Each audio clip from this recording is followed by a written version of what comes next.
Hi, everyone, and welcome back to our first week of You Are Not Alone, helping childhood trauma survivors see that they can have a bright and beautiful future.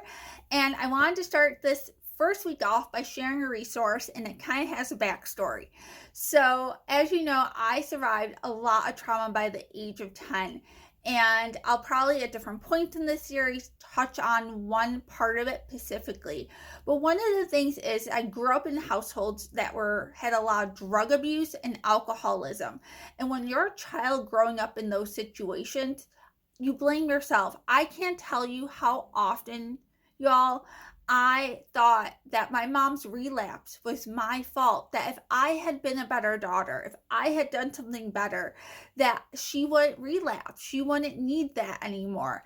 Now, this is the mind of a little 6, 7, 8-year old, right? That can't understand why the things keep happening in her world. And that was something I still carried in me, this kind of feeling of guilt and blame attached to what I had experienced growing up, which really was never ever my fault. But I carried that inside me. Now, when I was in middle school and high school, this is going to sound really dorky, but I used to watch Oprah.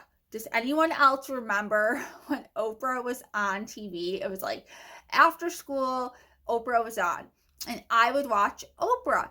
And for all her shortcomings and things you can say about how she may have treated some guests, there were some nuggets of wisdom I gained from Oprah.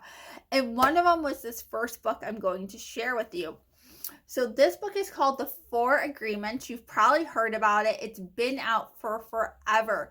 But I really think if you are an adult who experienced trauma as a kid, if you are an adult who has been in a domestic violence situation, if you are an adult who has dealt with someone you love having alcoholism or drug addiction, or if you're a teenager like I was, who was carrying around all this blame about other people's actions, this book is a great book to read. One, super short, and in the book he gives like 4 agreements that you need to make with yourself throughout your life. But I'll tell you a key nugget I took away from this. Definitely read the whole book.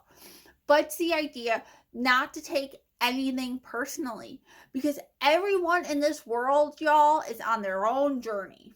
They're on their own journey. So how they act towards you a lot of times reflects more on them than it does about you.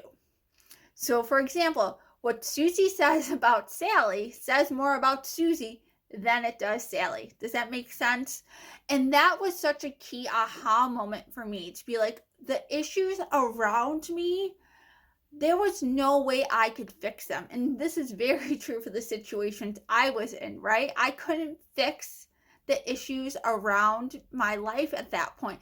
I was a child, and these were adults that had major issues that were not properly dealing with them.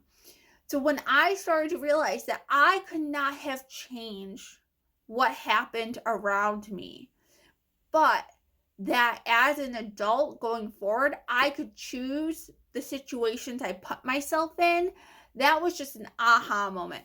And that all started with this book.